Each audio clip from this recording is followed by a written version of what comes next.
आज के वीडियो में हम आपको बताएंगे कि how to become NSG commando और एनएसजी कमांडो को कैसे ज्वाइन किया जाए, जिसमें इस एलिजिबिलिटी और सिलेक्शन प्रोसेस के बारे में बताएंगे।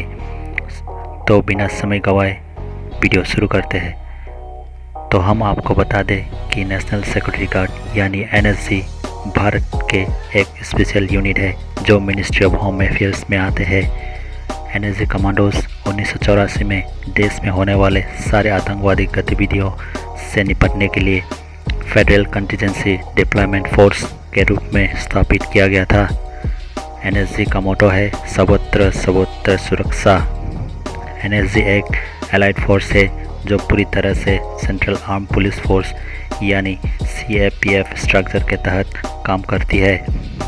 यह भारत के फाइनेस्ट काउंटर टेरर यूनिट्स में से एक है जो काउंटर टेररिज्म से लेके हॉस्टेजेस रेस्क्यू और वीआईपी प्रोटेक्शन जैसे मेजर रोल पर परफॉर्म करते हैं। एनएसजी कमांडोज अपने ब्लैक यूनिफॉर्म और ब्लैक इनिशिया के कारण ब्लैक कैट कमांडोज के नाम से भी जाना जाता है।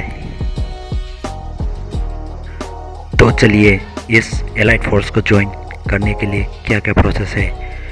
एनएसजी एक डिप्यूटेशन फोर्स है, इसमें डायरेक्ट भर्ती नहीं होता है। एनएसजी का भर्ती मौजूदा आर्म फोर्सेस से ही करते हैं। एनएसजी फोर्स में दो डिवीजन्स होते हैं, पहले एसएसजी यानी कि स्पेशल एक्शंस ग्रुप और दूसरा एसआरजी यानी कि special rangers group. SSG divisions को आतंकवादी गतिविधियों, हाईजैकिंग, बॉम्ब डिस्पोजल जैसे स्पेशल ऑपरेशंस में इस्तेमाल किया जाता है और इस डिवीजन्स के लिए इंडियन आर्मी के पर्सनल्स को ही चुना जाता है।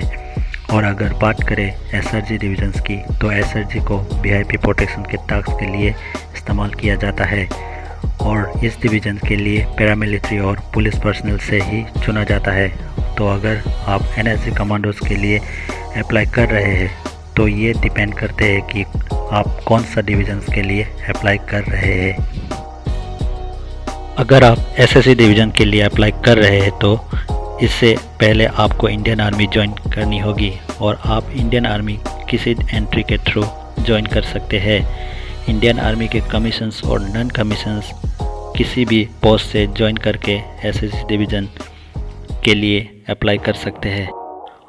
और अगर आप एनएसजी के एसआरजी डिवीजन्स के लिए अप्लाई करना चाहता है तो इसके लिए इंडियन पैरामिलिट्री फोर्सेस जैसे BSF, ITBP, SSB, CISF, Assam rifles और सीआरपीएफ जैसे फोर्सेस में ज्वाइन करना होगा।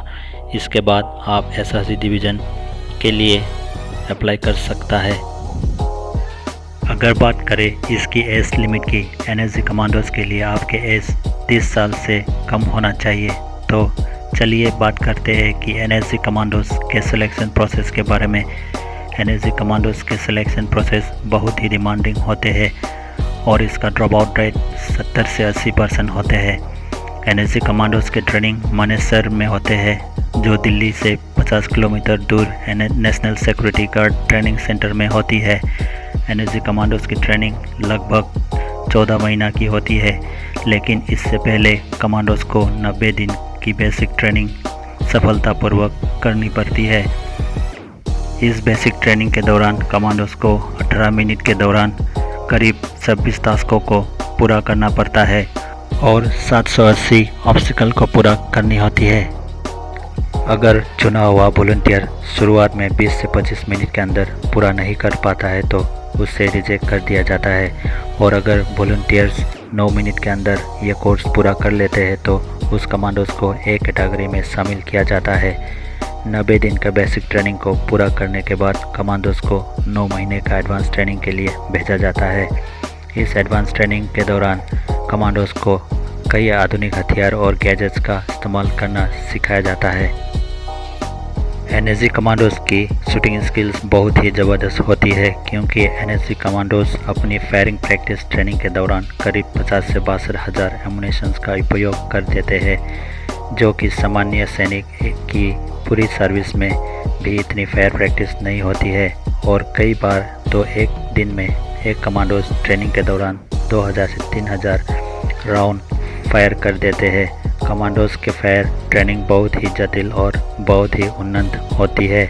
कमांडोज को 25 सेकेंड के अंदर 14 अलग अलग टारगेट हिट करनी पड़ती है और ये 14 टारगेट अलग अलग तरीके की हो सकती है। एनएसजी फोर्स में 73% आर्मी से ही चुना जाता है, जबकि 47% पैरामिलिट्री से चुना जाता है। एनएसजी का मैक्सिमम सर्विस पीरियड 5 साल की होती है और इन 5 सालों में भी सिर्फ 15 से 20% कमांडोज को ही रखा जाता है। बाकियों को 3 साल के बाद अपने यूनिटों में भेजा जाता है। तो आज का वीडियो में बस इतना ही। अगर वीडियो में कोई सुझाव या सजेशन हो तो कमेंट बॉक्स में ज़रूर बताइएगा और मेरा चैनल को सब्सक्राइब नहीं किया है तो प्लीज़ सब्सक्राइब कर दीजिएगा और वीडियो को लाइक और शेयर करना ना भूलिएगा। और वीडियो देखने के लिए धन्यवाद।